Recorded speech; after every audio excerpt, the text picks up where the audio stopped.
সাঁওতালদের গ্রামের দিকে রঙিন রঙিন চিত্রিত এই কুটিরগুলোয় পৌঁছে যেতে দল বেঁধে সব ছুটছিল। আমার তখন এই পাড়েতে বসে থাকার জো ছিল না।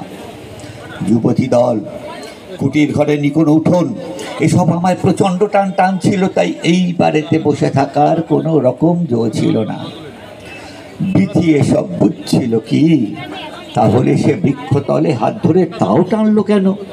বলল কেন ওই পাড়েতে যেও না, শোনো, একটু বসো একটুখানি। বলেই বিথি বসল, নিজে গাড়ল শেকড় নদীর ধারে।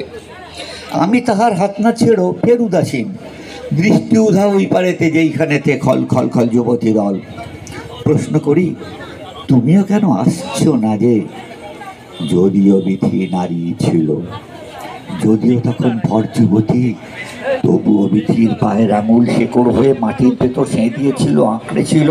বিথি তখন বৃক্ষ ছিল, কোপাই নদী, এমন কিছু জল ছিল।